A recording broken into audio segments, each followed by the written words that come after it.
Hi everyone, welcome back to Teaching English to Young Learner channel. My name is Fitri Murni and my partner is Rifa Kotrunada. In this section, we're going to share about teaching listening and speaking to young learner.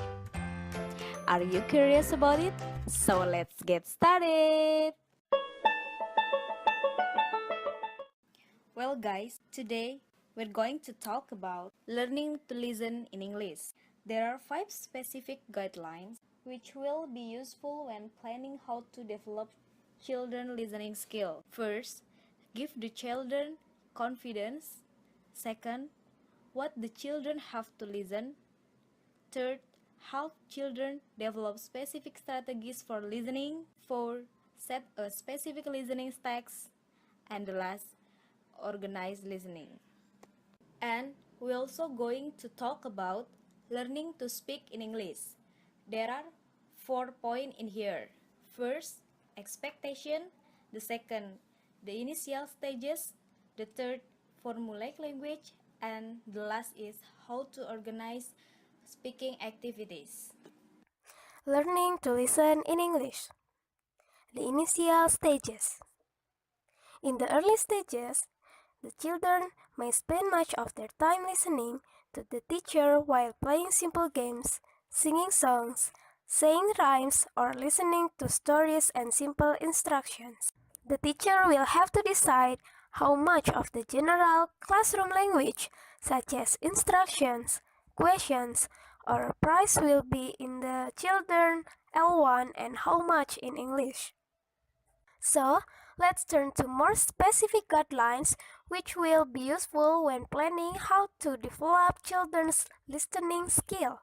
The first specific guidelines is give the children confidence.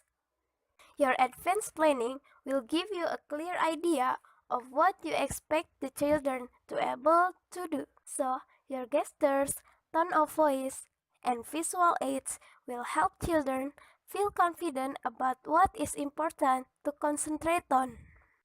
Make sure the learners are clear about why they are listening, what the main point or purpose of the activity is. There are 7 different kinds of listening process are described below. First, to physically settle pupils. Second, to stir pupils. To stimulate or allow them to physically let off steam if they seem bored or tired. Third, to improve the general listening attitude. Listen for enjoyment, improve concentration span, or develop the memory. 4. To develop aspect of language. Listening to improve pronunciation, stress, rhythm, and intonation, as well as familiarity with new words and structures. 5. To reinforce conceptual development. Some spoken texts, such as stories, can act as useful revision for reinforcing concepts such as numbers, size, or cause and effect. 6. To interact with others. Activities which encourage children to work with others require the learners to negotiate meaning by listening and asking questions, checking meaning, and agreeing. And the last is to provide support for literacy. Older children can be encouraged to make connection between spoken and written English by picking out written words or statements which are part of spoken message. The third specific guidelines is help children develop specific strategies for listening. There are 3 important strategies for listening. The first is predicting. Before learners listen to something, it is useful to encourage them to guess what they think they will be listening to.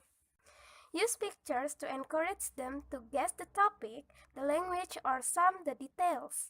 The second strategy is working out the meaning from context. The teacher might like to act out or even translate new words before the children listen to something.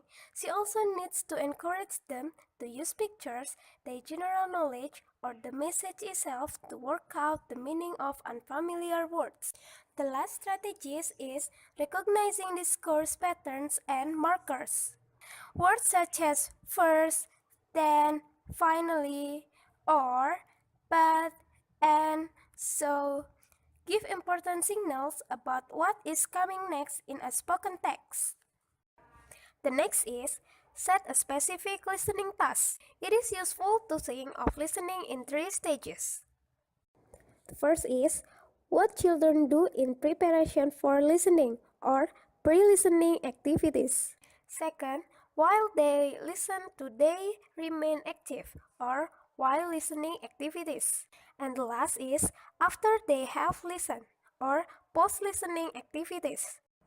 The last is organized listening. The development of listening skills doesn't have to rely on the availability of a cassette or pre-recorded materials. Most listening is in fact based on teacher talk. However, if you do have a cassette of published listening materials, this is useful to provide a good model of spoken English. Okay guys, I want to talk about learning to speak in English. Expectation. Most children equate learning an L2 with learning to speak it an, because most come to the foreign language classroom with a good mastery of their L1 and learning it seems to be relatively easy and effortless. They expect it to be the same with the foreign language. The initial stages. It is important that children leave their first few lessons with some English to take away.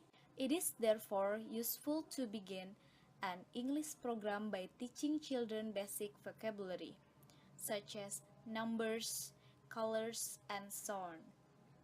Attention can be focused on how these words are pronounced in comparison with their own language, providing a useful introduction to the features of English pronunciation.